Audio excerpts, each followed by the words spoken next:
Welcome to the More Than Corporate podcast. I'm Amber Fuhriman, recovering perfectionist and serial accomplisher. If you're anything like I used to be, you've been living your life thinking that if you accomplish enough stuff, you'll finally find the success you've always wanted. But what if it's not about accomplishing more stuff? What if it's about accomplishing the right stuff? I believe you don't find success, you create it by intentionally designing the life you want and having the courage to get out of your comfort zone to live your design. I went from doing what I was supposed to do to doing what I love to do, and now I get to help others do the same. Keep listening as I chat with inspiring people who make it their mission to live their best life every day and learn how you too can live the life you've always wanted.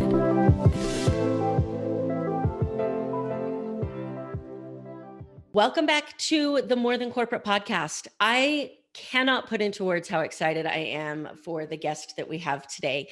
Ian Strombough, also known in our amazing community as Drake. You guys have heard me talk about Tough Mudder, World's Toughest Mudder, what that has meant to me. The people in this community, including Ian, are so fantastic, and they all have these incredible stories.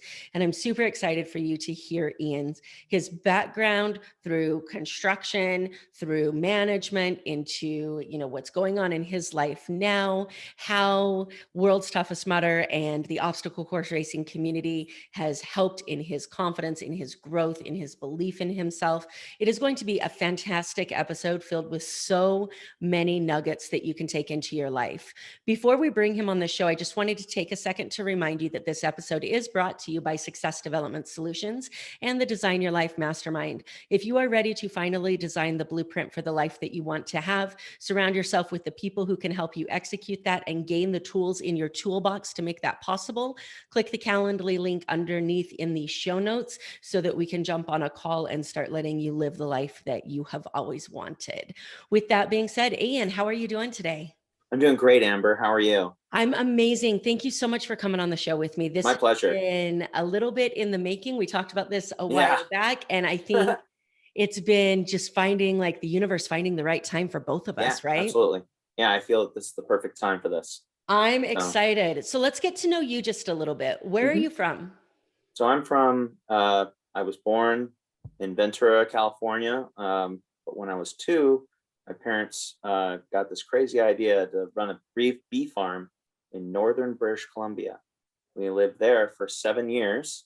My sister was born there, so she has dual citizenship. I'm way more Canadian than she'll ever be. A little brat. But we lived there for 7 years. It was great because it's a little town called Dawson Creek. No, it's not. You're kidding. So, do you want to know where my dad was born? Where? My dad was born in Fort St. John and grew up in Dawson Creek. Are you? Wow, that's cool.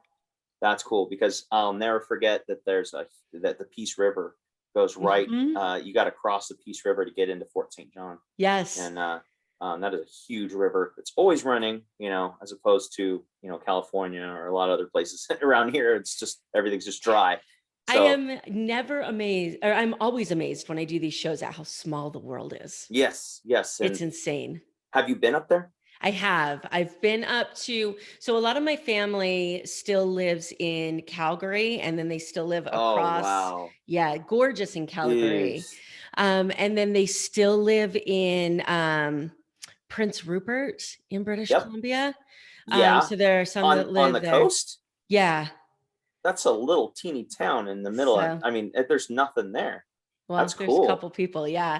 Fishermen? So some of them fish. Yeah. And then when my uncle used to do in Calgary, he used to do figure 8 racing. And so we would go up there all the time. We had our family reunion up there, and then Taylor as well. Taylor, British Columbia. They live. Wow. There. So my dad's side of the family is all still up there. That's cool. Yeah, that's very cool. Anyways, beautiful not place. About me, about you, just the small world. So you lived in British Columbia. You are amazingly half Canadian. I'm thinking this is why we connect. You have that Canadian mentality, right? Yeah, I would love to say that I'm half Canadian, but I'm technically all Yank, all American. My sister is half Canadian though, a little brat. But that's right. But yeah, I basically popped out of my mom's womb on skis on so that's why I'm such a big time snow gangster, super good at snowboarding. First time I popped a snowboard on, I went to the top of Snow Summit in Southern California, went all the way down, didn't crash once. And I'm like, well, I guess this is what I'm supposed to do. So I've been snowboarding pretty much ever since. I hit 62 miles per hour on the snowboard this season. How does Not one planned. regulate that? Like, how do you know this? I have the Relive app. Oh, okay. So it like basically just followed me all the way around the mountain. And I didn't even plan this. I was just like going down this one hill and I'm like, I'm going pretty fast. Oh, it'll bottom out. I'm good. I just straight lined it. I just did a full send and just went all out. And then when I did and at the end you push stop and then you put all your pictures in there. And then it calculates everything. And then it had a little rocket ship there. And I'm like, what the fuck is that? And then it went and hit the rocket ship and said 62 miles per hour. I'm like, oh, damn. Probably one of the best days of snowboarding in my life because it was at June Mountain, which is just north of Mammoth. Not too many people know about it. It's the local place where the locals go. And it was a perfect day. It was storming enough to where there was enough fresh snow coming in. So it was just free refills all day long. I was just doing nothing but tree runs all day long and basically had the whole thing on my GoPro. And I'm just going in and out of this powder and just, it's great day. That's amazing. So when you do this, and this is a little foreshadowing to what we're getting to get to in just a minute, but when you do this, does the boombox go with you? Oh, absolutely. I have all my videos are with the boombox. Boombox is right on my shoulder. What is the significance of the boombox? Like, where did this come from? So the boombox came on back in 2012, I did my first Tough Mudder with the boombox. And I was like, you know what? I want to bring some tunes with me. It was my third Tough Mudder. Yeah, it was the second time I did the SoCal Tough Mudder in Big Bear because when they first did it, the first two times was at the Snow Valley ski resort going up to Big Bear. And my third time doing a Tough Mudder because I did the first one was there and my second one was at Temecula. Third one was up there again. And I was like, you know what, I'm bringing a boombox. So because I got this waterproof boombox and I started taking it with me everywhere. And then I made my Instagram, which is Drake Boombox. Real simple. If you guys want to follow me, you can check that out. There's a bunch of friggin' ridiculousness on there. And that'll be in the show notes as well so that you guys can embrace the amazingness of Drake. Yeah, and I started taking it on snowboard trips in 2013 and I'm like, I started getting used to it. So now I'm really used to it being there. So when I don't have it, it throws off my balance a little bit on my snowboard. I bet. But yeah, I'm doing double black diamond runs with it on my shoulder, going in and out of the trees with it, just like fuck it. And I got people that know me on the mountain, the lifties know me. And then I got other people that'll yell at me as I'm on the lift or I'm snowboarding down, like, what's up, boombox man? I'm like, yeah, what up? So that's amazing. And in case anybody who's listening to this is wondering whether the boombox is a metaphor, it is in fact not. He does have a full-sized boombox that he carries through 5 pounds with him, which pounds. is insane to me. Like, I'm sitting here thinking 2012, like, iPhones were a thing, speakers were a thing. Like, there's a lot of easier ways that you could have gotten music onto a Tough Mudder course. But it wouldn't be as loud. That's the thing. I wanted something loud. I wanted people to know that I was there because I was like, boom, let's go. I want people to know I'm there. So, and I take it with me running too when I'm training. And I like doing that because if I'm running down like a crowded hill or crowded trail or whatever, so people get the fuck out of my way. So when you don't have a weight vest, just grab a couple boom boxes, one on each side, absolutely. and just go, right? Yeah. It's really interesting to me because so much of our lives seems like we are spending this time trying to fit in. Entrepreneurs are looking at everybody else. How did they do it? How do I look like them? And then you go down a black diamond with a boombox and you're just screw it. I got a picture of me up at the top of Mammoth with me with no shirt on, and I'm just rocking it with the boombox on my shoulder, just like, you know, pow. Don't mean to brag, but I got a pretty sexy dad bod, okay? Belly, pretty, you know, hanging out there. I got a badass six pack. You just can't see it because there's a lot of insulation. It's protected. exactly. So I don't give a fuck about what people think. And I don't know if you know Mark Trimmer. You know I Mark do. Trimmer? I love So Mark. you need to have him on this podcast. He I needs to be do. one of your, seriously. He is my life coach. Is He he? is, yes, he is. And he's amazing. He is I amazing. love Mark. Just, dude, just amazing. No victim mentality, no fucking making excuses type dude. And he sent me a video once of David Goggins, and I he love lives David around here somewhere. Goggins. Yeah, I know. Jeez, you talk about jeez, that's amazing, dude. So Mark sends me this video of David Goggins running down the street, and his girlfriend is probably riding a bike next to him and interviewing him. And she's like, "Oh, yeah, somebody asked you, so how do you feel about those that judge you, and how do you feel about fitting in and people that judge you and this, that, and the other?" And he's like, oh, you mean trying to be everybody's bitch? I was like, holy fuck. Mark sent me this video, and he's like, this reminds me of you. And I'm like, I was in tears, because this is what I've always wanted ever since I made the change. And it was ever since I started Tough Mudder, really. I started just not giving a fuck about what other people think. And I just started really getting out of that mode of living for others and living for myself. And that's what it is. It's like, you either try and fit in, and then you're everybody's bitch. I want everyone to get this in your head. If you live for others and you're constantly thinking about how they're going to feel about how you do this or how you do that, or you're worried about what they're going to say and this, that, and the other, you are their bitch. That's harsh, I know, but that's the reality. Okay. I'm laughing because the person who edits this podcast, I have a YouTube part of this that is called Success Sound Bites. And I think that this success soundbite is going to be entitled, Don't Be Someone's Bitch. Nice. And Right? that's what it comes down to. It's like, you can live, once you make that change, and I celebrate anyone who decides to make that change. And if I see them make that change, I seriously celebrate them and tell them how awesome they are. And because it's a big step. It's a Yeah. big step. It was a big step for me when I finally got out of that mode. I'm like, oh no, I don't want to do that, because I don't know what my dad's gonna think. I don't know. Oh. I pissed off my dad, I think last year, because I did something. What did I do? I can't remember. You're like, which time? Yeah, exactly. I think I was this was a fun time. So I did a Facebook Live, and it was the first time I'd ever gone through a Chick-fil-A. And I know they're super duper mega religious, right? Well, every word was a swear word coming out of my mouth. And my dad saw it, and he's like, man, you should have had a bottle of Boone's in your hand. You sound like you're from the ghetto. And I straight up told him, I'm like, if you don't like it, Dad, then don't watch my shit on Facebook. It's I'm really not going to change. interesting. And I want to hit on this for a couple of minutes because I think it's super powerful. I understood this concept logically and didn't understand it on an unconscious level for so long that I was like trying to figure out how to be different. And then at the same time, realizing that I was still trying to fit in this box. And I had done an interview with somebody named Steve Sims, which you would absolutely love. Nice. And he had this in his book called Blue Fishing. He talks about how he hates the word authentic, because he says anybody who goes around being like, don't hate me, man, I'm just trying to be authentic, should be kicked in the face, right? And he says the reason for that is because if you are trying to be authentic, you are by definition being inauthentic, right?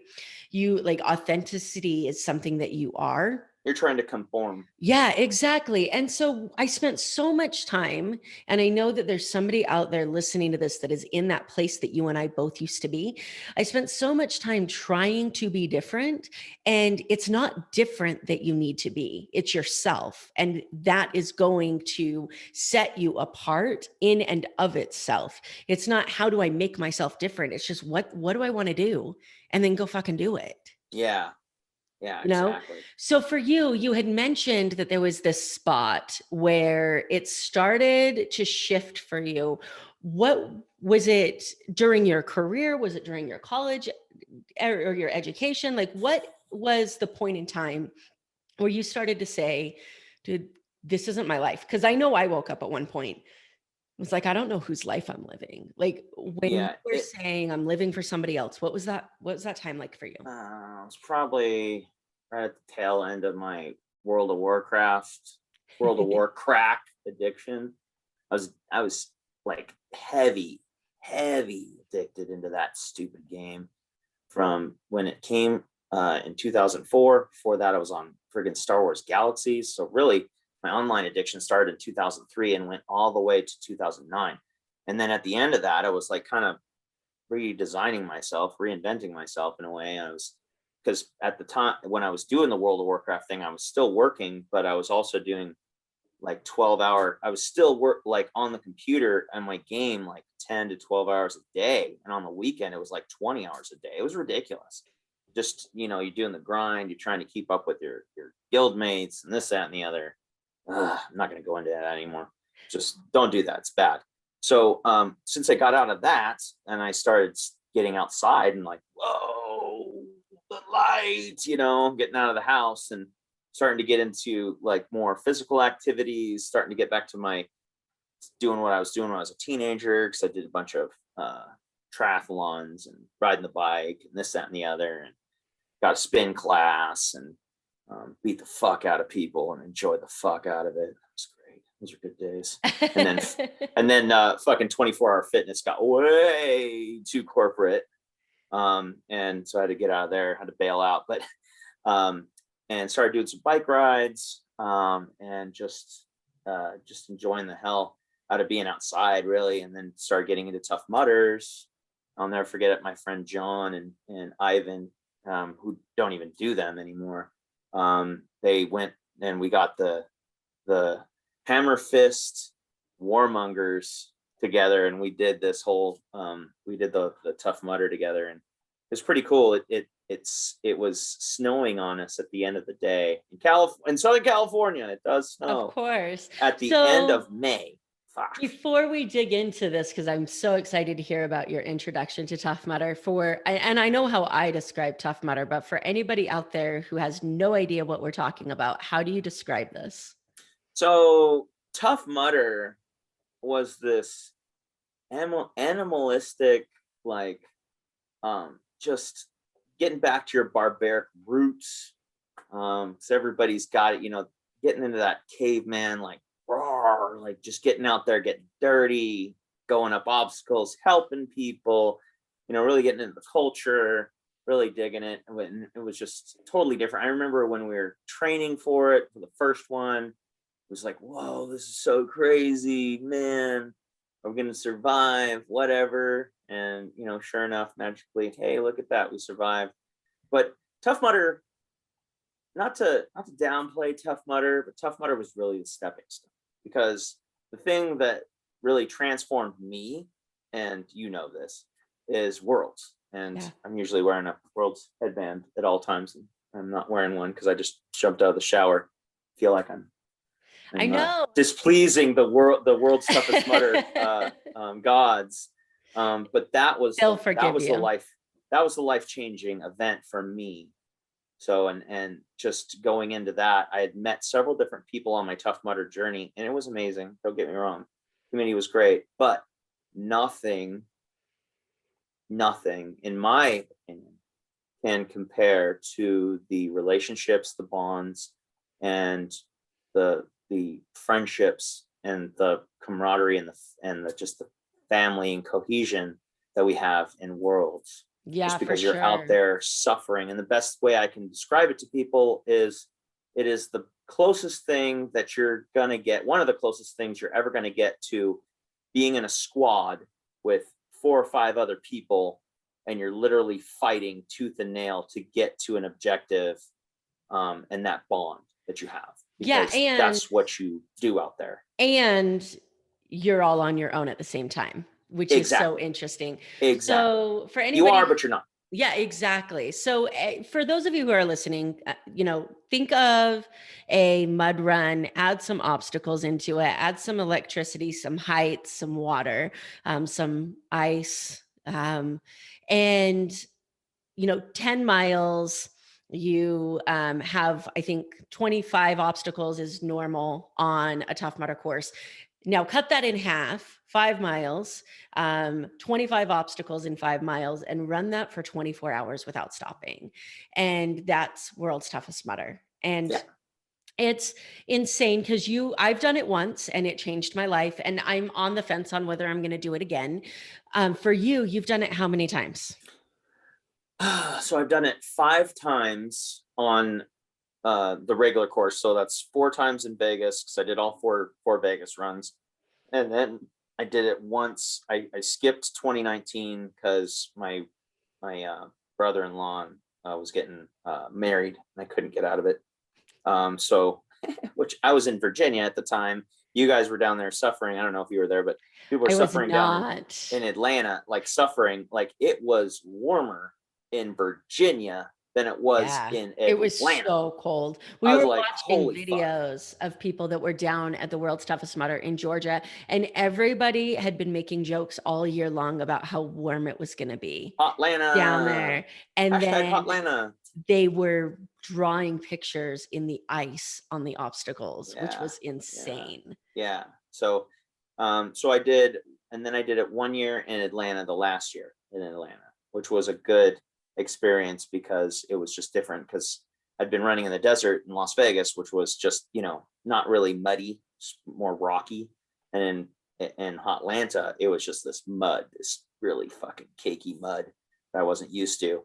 And I ended up doing it there. So first year I got 30 miles. The last 3 years in Vegas, I got 50 miles. And then I got 40 miles in Hotlanta, which I was pretty proud of because I had done knee surgery in July that same year. Amazing. So So I know there are people listening to this. Some of them were my family and my pit crew. Like I remember when my family and pit crew were there, my mom kept telling me like, I didn't think it was in your best interest to put you back on that course, but I knew that you had goals. And so I wanted to help you accomplish them. And then you cross that finish line and they see the accomplishment in what has just happened. And you kind of forget about all of the pain. And so for anybody who's listening to this that hasn't been able to experience that firsthand and they're thinking that you are out of your mind, why do you keep going back? Like, what is it about this event that keeps drawing you back? I have very bad friends because they're bad influences on me and they keep on pressuring me to keep going back. And you Not thank that it's them hard. every time. I know, not that it's hard, but I get so many people. I've already had so many people, dude, which events are you doing this year? This Drake, what the hell? What you coming to St. Louis, right? You coming to Yeah. freaking Chicago, right? I'm like, no, I just moved. I got to get things squared away. Still got a few more tours of duty in SoCal. But that's just the community that we have, just like, Yeah. it's just amazing. So going into it on my first race that I ever had, my first worlds, I knew 2 people, didn't know anyone else. So what is it? It's interesting to me, you mentioned the connections, you mentioned the community, and these are all such amazing things that come out of World's Toughest Mudder and out of Tough Mudder in general. But I feel like the regular Tough Mudders, the reason that they are so amazing is because of the world's community at them. It's Yes. really that connection for me. When I don't get that world's connection, then the Tough Mudders aren't the same. So, this idea of connection ripples through your life. It's not just on the course, it's off the course as well. How do you think that Tough Mudder has impacted, or these experiences that you've had at Worlds have impacted your life outside of Worlds? And what lessons have you learned from that you think entrepreneurs could take into their businesses? So I feel that it's taught me more about camaraderie, working together. It's very important to have a good team. Also, it gives you confidence. It gives you confidence of what you can do. Like when I first crossed that finish line at Worlds, I did the 30 miles. I was crying. I was in tears. I collapsed. Other cool thing I love about Worlds is that I feel like a celebrity there. Like I feel like I'm awesome around these other celebrities that are just regular people.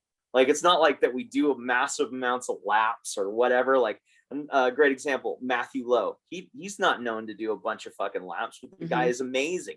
Did you ever see did you see the videos of him doing, like he had a fucking comb on the back of his back and he's Yes. like, uh, he's from Spaceballs? Are you fucking kidding me? This guy, shit, Yeah. the guy is amazing. I love that guy. Another great idea for a guest. He's just like one of my favorite people, and you know, so it just takes all of us, and we get into this. You feel like heroes. Like, so I knew 2 people going into that race, right? So by the time I got out, I knew like 20, 30 people at the end of that race. Then when I went It's into it, impossible not to. Like, yeah, it's yeah, and impossible not to know all of those. yeah. So I got to be known as the guy with the hard hat, the orange hard hat, running around, and so I've gone to all my races with a hard hat ever since 2013. Yeah. So let's talk about the hard hat for a minute. How did the hard hat come into play? It was kind of silly. This was my thing, okay, because it was my last Spartan race, and it's still been my last Spartan race. Not that I don't want to do them again. I still want to do the ultra in Tahoe one day before I die. But it was my last Spartan race to get my trifecta. It was the Spartan Sprint in Malibu in December in 2013. And I remember specifically going to that race, and it was raining, and it was one of the 5 days that it rains in SoCal. And for whatever reason, I felt that I didn't want to get my head wet. Think about that. Going in a mud race, don't want to get my head wet. Is that not silly or what? Yeah, that's insane. Running around with this with this black hard hat and doing the race. And then that's where I met Marion, Burnout Girl. And we've been awesome friends ever since. And I started wearing a hard hat with me everywhere I went, and I started to become known, and it was easier for me to find my pictures too. Yeah. And I just like go around and people just started knowing me for the boombox and the hard hat, and I just kept wearing it. So yeah, you know, this is a really interesting thing because before people even know you, they know hard hat, they know boombox, and then this kind of breaks down. You know, it does so many different things. It gives conversation pieces. It takes away that stress of what am I going to talk about, right? That you can approach. It gives you this sense of personality and humanity, and you know, you're approachable. It does all of these things. And as I'm saying this, I hope that you guys that are listening are hearing all of the things that you want your clients and customers to think about you when you market to them, right? You want them to think that you're conversational. You want them to take away the barrier between you and to be able to have something to talk about. So for me, it's really interesting because before I knew how amazing you were, I knew you as the guy that wears the hard hat and the guy that has the boombox and the guy that's like super nice to everybody. And then you learn that you just have this incredible story and this incredible heart, and you build this friendship around that. But it's so cool to like, and this just goes back to what we were talking about before. If you would have tried to fit into that box, nobody ever would have known that about you. No, and this is a great topic. I love talking about this topic. And entrepreneurs, those, you know, listen up. You want to be yourself, okay? The more you spend, the more fucking wasteful fucking time, minutes of your life you're never fucking gonna get back trying to fit into somebody else's fucking definition of you or some fucking box you're trying to fit in. That's just a waste, okay? You need to be yourself. And I feel that it's easy. It's so important to be authentic to yourself. If you start saying, "Oh, well, my mom's not gonna like that. Oh, my dad's not gonna like it if I say that," or "Oh, my wife's not gonna like that either." You know, if you're around a bunch of fucking people that don't appreciate you and that don't support you, I'm sorry, whether that's your wife, your girlfriend, your husband, your kids, your whatever the fuck. If they're making all these judgments on you and they're saying that you have to change, then you probably have to change and get away from them. Okay. Hopefully they'll figure it out. If not, then you'll have to move on, because the more time you spend conforming to what everybody else wants you to be, the more unsuccessful you're going to get. You get that? The more unsuccessful you're going to be trying to conform. Do not try and conform. Be you. Be you. Okay. That's the most successful you're ever going to have. And it's like, once I started to really embrace that and started to go with it, and there were certain things like, I'm like, oh, I started to see that I had a following and this, that, and the other. I'm like, well, I better watch out. And then I'm like, you know what? Those that come along are going to come along, and those that don't are just not. So Yeah. It's interesting because that's the journey. Like, there's so many people who take that journey where they're just themselves, right? They don't have that pressure on them yet. They're themselves on, especially in the social media age that we're in now. And then they start to gain a following and they're like, oh crap, now I got to be something better. But the yeah, people who are following you were attracted to the person that you were. And yeah, so then you change and they're like, who the hell is this person? Like, this isn't who I wanted to know, right? It's like every bad relationship out there where two people are starting to date and they're hiding who they yeah, really are so that they can impress somebody yeah, else. And then slowly the cracks start to show. yeah, Right? How often do we do this with potential clients, people that you're interviewing, employees? Like, how often, if you want to create the life and the culture that you desire to have, you can only do that if you show up as yourself through the entire way. Because otherwise, you attract people into your life that you end up spending more time trying to get rid of. yeah, yeah. And that's very, very true. It's so important to create your life that you want, and not to try and don't try and win over everyone in life, because it's just not going to happen. You find yourself trying to conform and trying to win over, and just be like, oh, I really want that one client, but he doesn't really, you're just not getting it, this, that, and the other. You know what? Go get other clients. There's other fish in the Yeah, sea. I'm sorry. Just like keep moving on. Don't waste your time. absolutely. Just go, go, go, go, Absolutely. go.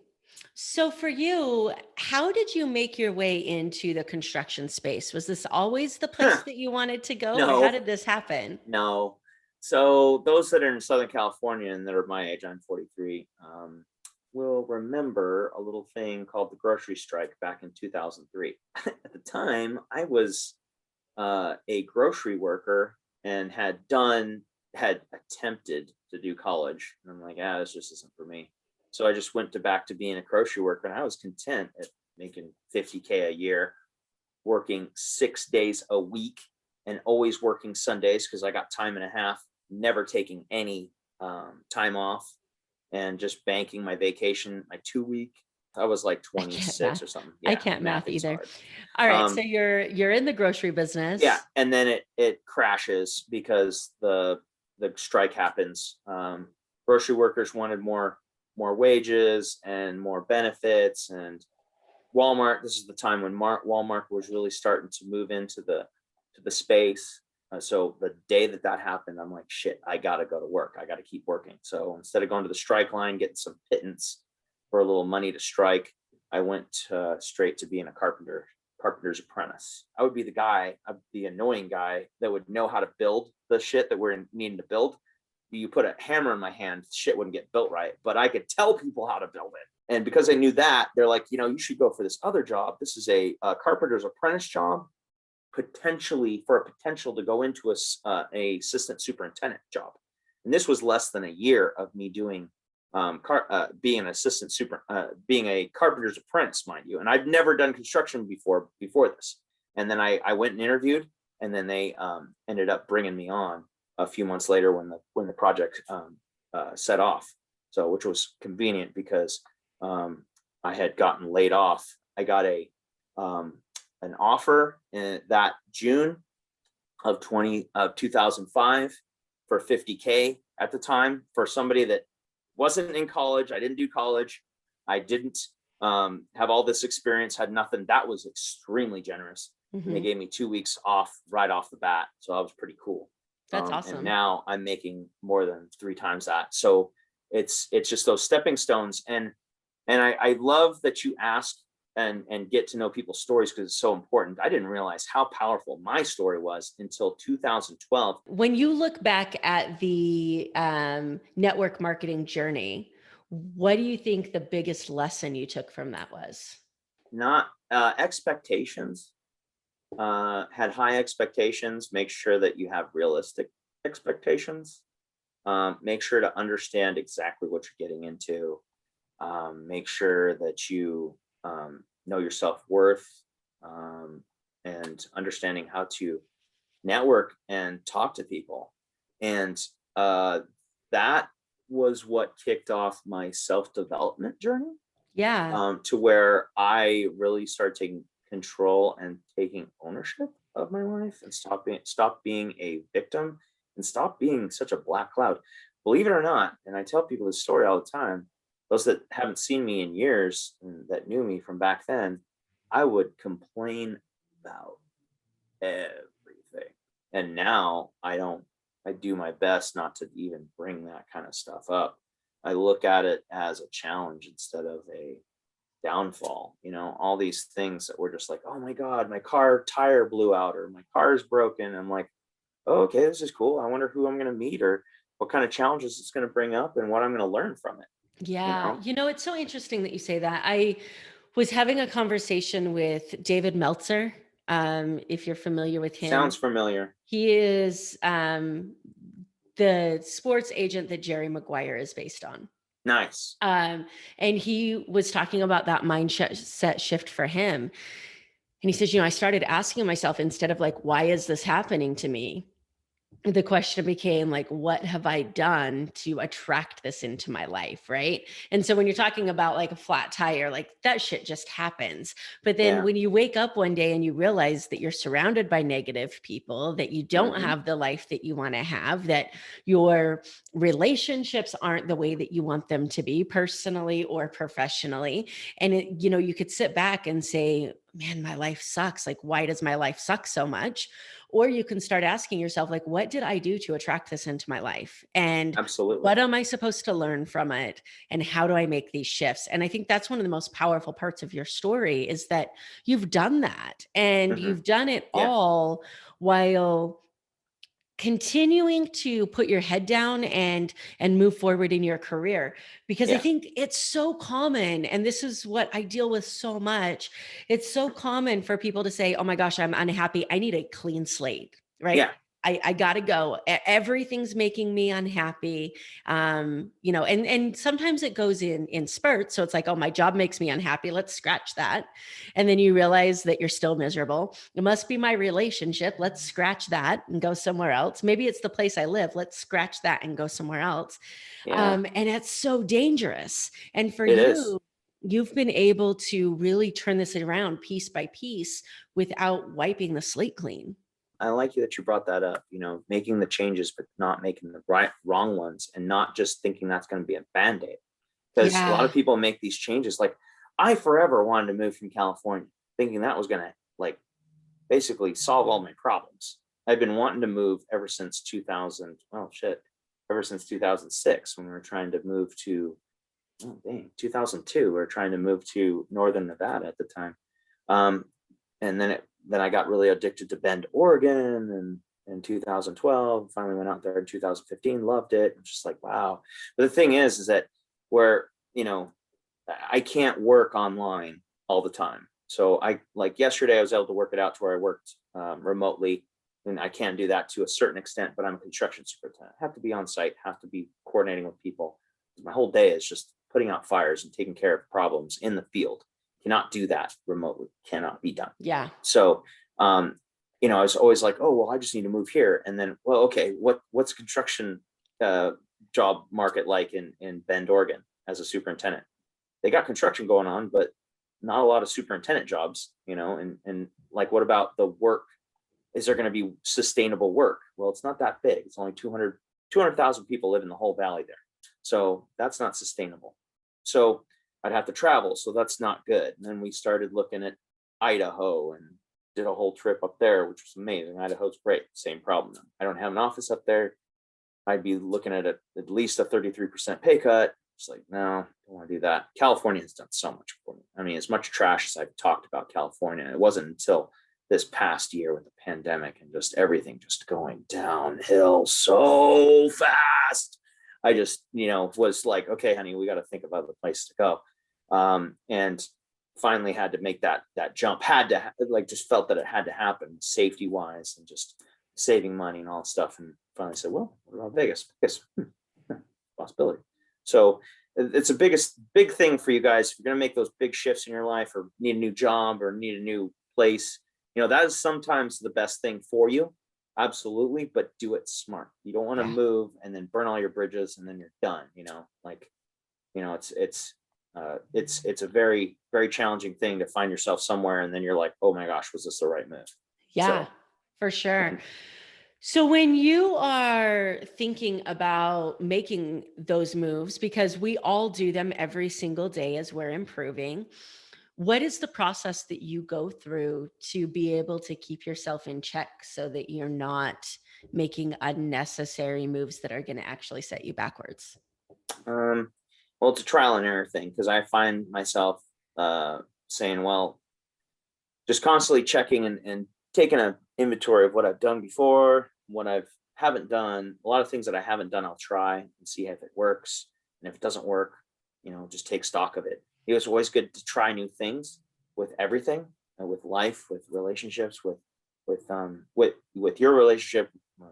For instance, my wife's relationship. Trying, finding better ways to connect with her, trying to find better ways to connect with my kids, with work, all that kind of stuff. We And talked, you mentioned David Goggins earlier today, and he is like a huge failure advocate, for lack of a better yeah, word. yeah, oh yeah, And one of the things that I think is so important with him is, he talks about these after action reports from the military and how he's incorporated that into his life. You do something, whether it's physical activity or whether it's trying a new thing in your business.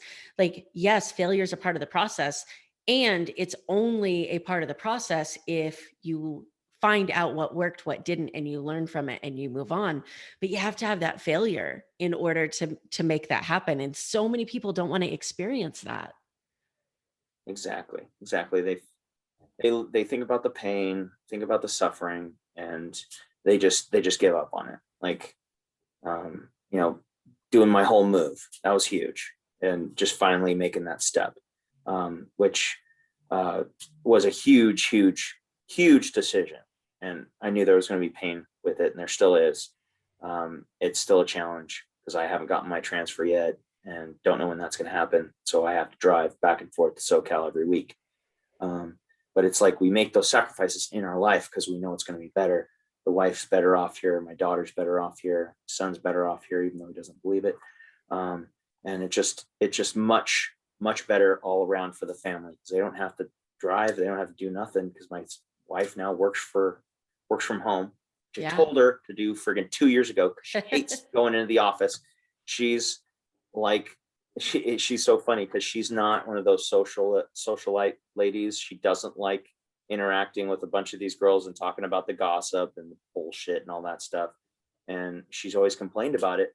And I'd always say, well, why don't you just tell them to, honey, you just need to talk to your boss and tell them you want to work from home. They'll never do that. And don't talk to me about, don't make your comments. I just want you to listen. I'm like, fuck. It's But really interesting. Like on that topic though, like when it comes to relationships, when it comes to communication, when it comes to anything, like we in the personal development world tend to be solution based. And it's so hard sometimes, and yet so incredibly important to be able to step back and ask the person that we're communicating with, whether it's a coworker, whether it's a romantic relationship or a friendship, like, what do you actually need from me right now? How do you want me to show up? Do you want me to listen or do you want me to solve?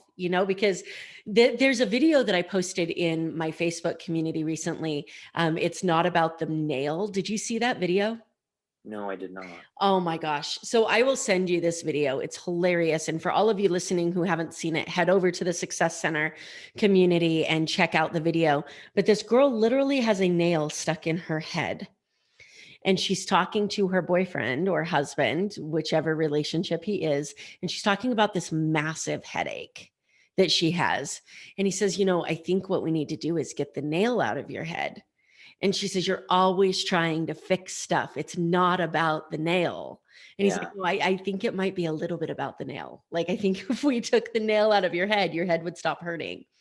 And she's like, no, I just need you to listen. Right. And it's Yeah. that, like, we may have all the answers, but if the other person isn't receptive to hearing them, like, Hmm. it's so hard to step back into that place and just listen while you're looking at somebody as Absolutely. ridiculous as Yeah. that. And it got so frustrating with me and my wife because I didn't get that. Let's talk about the future for you. What does the future hold? What are you excited for that's coming up for you personally or professionally? What do you think are the big goals that you've set for yourself, the mountains that you get to climb? Like what's coming up that Drake is excited for? I'm going to rewind you just a little bit because we're Cool. going to kind of go off on a little tangent here, but this is one of the biggest things, I main love things I it. wanted to chat with you on, and it's about the move that I made. So I did something that was scarier than scary, and I did this because I wanted to make those big goals, and I'll get to those in a minute. But we're going to start a few months ago when my landlord called me at the end of February and on a Saturday, and I looked at this and I'm like, oh, my landlord's calling me at 12 noon on a Saturday. Why is he calling me? And I'm like, I bet he's going to tell me that he's going to sell the place. Oh Okay. no. So I picked up the phone. I'm like, hey, what's up, Joseph? He's like, hey, man. And it's so funny. He's so funny because whenever he talks to me, he knows that he's got bad news to tell me. He always stutters. Really good dude. And he's like, all, yeah. Ian, we've decided we're gonna sell the place. So sorry, I have to tell you this. Yeah, no worries. Go for it. I'm Jump picturing in. in my head the guy from Office Space, the boss from Office Space. Like, we're gonna need you to come in and work a Yeah. Saturday. Like, Yeah. yeah. No, anyway, sorry. Squirrel, you keep going. Yeah. So, and then I hung up the phone and I remember thinking about it and I got on Zillow immediately. So I'm looking at local places. I'm like, wow, dude, rent has gone up a lot. Most of the houses in Camarillo are older, but we were in a nice new townhome that was recently built. We're looking at increasing our rent up to 3,000, at least 3,000 or 3,200, possibly even up to 3,400 to stay in the same town. And I'm like, this is not looking good. I'm calling a few places right off the bat. Nobody's picking up the phone. And then I finally tell the wife a few hours later, and of course she freaks the fuck out because the wife does not like change. So I finally tell her, and she's like, oh my God. And then so she starts looking and I start looking. And it wasn't until the next day that I just basically told her, I'm like, honey, you're looking at moving to the ghetto in Oxnard, or paying more money. And, at the time, just like everybody else in SoCal, we got a bunch of bills, don't have a lot of savings. She said, hey, what about Vegas? I'm like, hey, yeah, what about Vegas? All the cool people live in Vegas. Hashtag facts. Like serious, like all my friends are here. That Tuesday we decided on Vegas, and it was such a gnarly rental market because I made some calls and I'm like, damn, I'm not getting through to these people. So I hired a realtor to help me find a rental here in Las Vegas, because you go on Zillow and you contact these people. Oh yeah, we already got 5-6 applications in. Yeah. This sucks. So I hired a realtor, which was funny because it was a relative of my landlord's realtor that was selling our place in Camarillo. It's like, oh, I know a realtor. His name's Tim. Go hit him up in Las Vegas. I'm like, okay, cool. So I hit him up and I told him my goals. I said, hey, by the end of the weekend, I want to have a place locked down and I want to have it dialed in. Friday, spent all day looking for a place, went to 7 different places and nailed one down by the end of the day. And it was funny because my realtor was giving up on me toward the middle of the day. And I'm like, look, dude, I'm figuring this out like right now. And it's funny because we ended up going back to this house, which was the second house I looked at. We now have this 1,800 square foot house that's gorgeous by itself.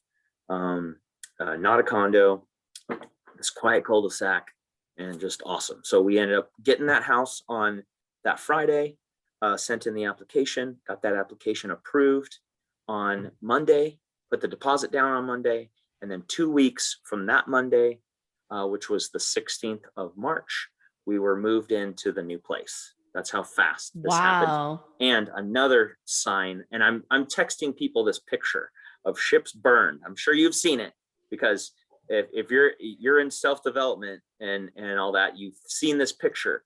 Yeah, I love the burn the ship story. Burned. You can't get back because the ships are gone.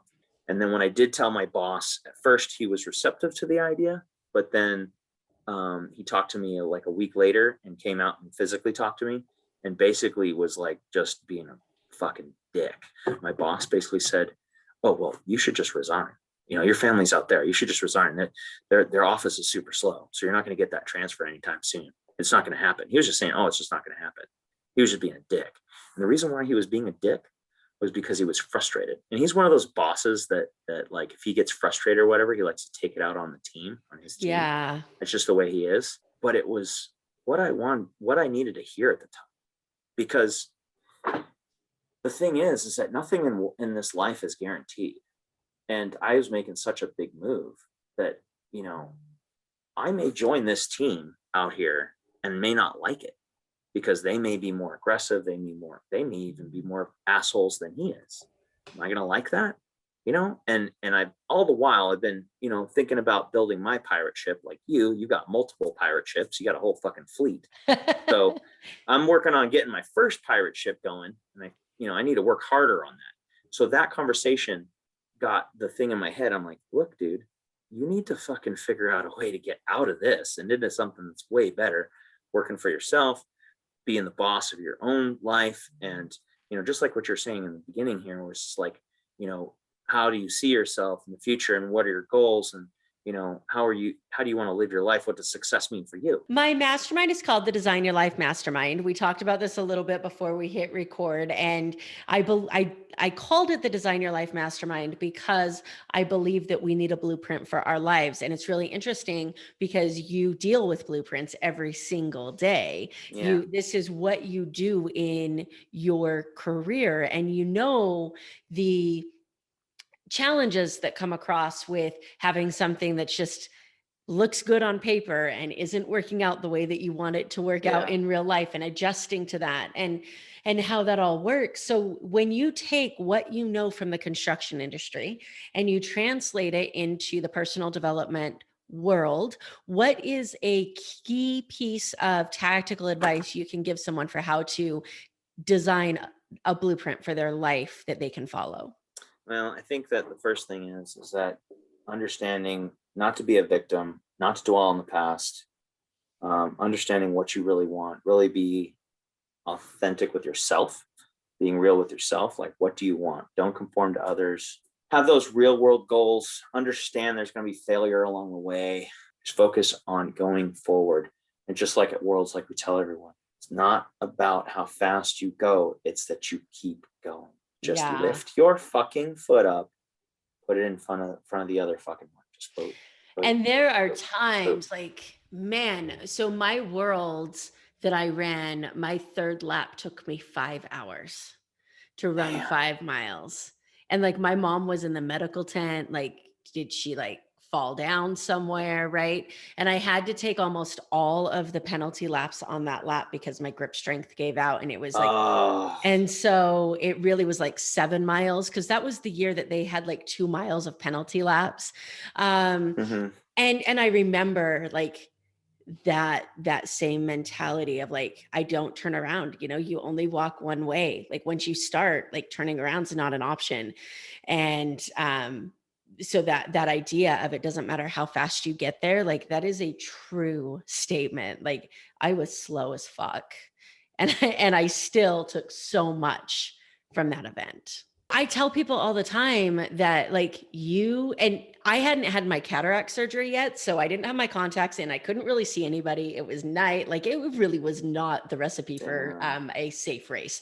And you're by yourself too. And I was by myself. And you find out who you are. I mean, this as well as anybody else in the Tough Mudder community. When it is 1-2 o'clock in the morning and your internal clock thinks that you should be in bed, and you've been up now for 30 hours preparing for this race and doing this race, like you find out who the fuck you are. Oh yeah. When you don't want to give up. So we have talked about some absolutely amazing things on this episode, and I have enjoyed every single minute of it. We really dug into, the idea of pushing through failure, making sure you don't conform to people. And I absolutely love that advice. And the burn the boats, man, that's one of my favorite stories ever. The rental truck that pulled up, guess what was on the fucking side of that rental truck? Oh no, what did it say? It was a burning ship. Of course it was. It was a burning ship on the side of the friggin' U-Haul. And I sent a picture of that to the wifey and Pit Mama. I'm like, look at this. Look at this. It's so perfect. Well, I want to be respectful of your time. So let's go ahead and wrap up with a quick random round. I'm going to throw a couple questions at you. Sure. Okay. Go for it. All right. First of all, if you could time travel, where would you go and why? See, I don't like to dwell on the past. I'd like to go in the It future. doesn't have to be past. You can go in the future. I'd love to see, what things are going to turn out, in 20 years down the line, just like what's going to happen. If you could have any career other than what you're doing now, what do you think would be fun to attempt? Oh God, that's a good one. Just a badass entrepreneur like you. Like, Oh, I want to thank be you. Amber. Like seriously, you are a badass. Like seriously, you're making your fleet of pirate ships sailing the motherfucking seas of financial freedom. So whatever that looks like, I don't exactly know, but I want to be able, I would love to keep giving value to people, continue, being a positive influence on people's lives, and doing whatever I can to make people better in this world. You mentioned before your love of personal development. Do you have a favorite personal development book? Oh, geez. 75 Hard, just went through that. It's great, quick read. Those that haven't read it should. Andy Frisella is just amazing, as you know. There's David Goggins' book. I'm just in the process of going through that. It's an amazing book. So good. Are you reading it or are you listening to the audiobook? I'm reading it. Now, is the audiobook different? Because does he talk about other things? Oh, yeah. So awesome. There's very few books that I like. I believe, some people like to read, some people like audiobook, and there's not a difference. But there are a few books where I tell people you have to listen to the audiobook. And his book is one of them, Can't Hurt Me by David Goggins. He does it podcast style. Nice. So his narrator will read the book, and then they have a 5 to 15-minute podcast episode afterwards about the chapter, and like him digging into like the stuff, commenting on the book. So and those of you that have not read his book and know his story really need to dig into that. You talk about somebody that had everything thrown at him as far as a challenge, dealing with it, from growing up in a very rich family life to going to nothing because his mom had to make a very hard decision, and then he was the only Black kid in the community he was in, dealt with a lot of racism, a lot of adversity, and then finally making a very hard decision in his life and switching shit up, and then becoming a very successful, no holds barred, no victim mentality motherfucker. That guy's amazing. I love that guy. Is. Eric Thomas is another good one. I love listening to his YouTubes and the stuff that he does. His podcast is great. He's amazing. He is awesome. Yeah. Those are some great options. Great options for people to dig into. And I definitely second the David Goggins book. I've listened to the audiobook about 5 times, and every single time I get something different from it. It's amazing. And the last question, because I know you love music as much as I do, what is your pump up song? What is it that you listen to when you just can't have a bad day? Oh man, I get really excited about, lately it's been Gunship. I love that band because it's 80s synth music. I love Cell Dweller, End of the Empire. It's amazing. That's Cell awesome. Dweller is a band that nobody knows about, but he's basically like a Trent Reznor. He's got like 5 different groups, and he's like the main member, and he just does a bunch of synth, a bunch of rock, and he just blends it all into this badass fucking thing. And he's out of Detroit. He's got Cell Dweller, Circle of Dust, and Scandroid, which I love. All 3 of those bands are amazing. All of his stuff, it just pumps me up and gets me. So that's amazing. Thank you so much for coming on the show with us. We will put your social media links in the show notes so that people can connect with you and continue this conversation. Your story continues to inspire me. You continue to inspire me. Thank you so much for coming on me, and girl. sharing. Shit. Thank you. High five. High five. And as we wrap up, for everybody listening, the resources that we talked about in this episode will be in the show notes as well. And as a reminder, this episode is brought to you by Success Development Solutions and the Design Your Life Mastermind. You can click on the link in the show notes to schedule a call with me, and we'll see if you're a good fit for that. Ian, thanks so much again. I hope you have a fantastic day. Yeah, absolutely.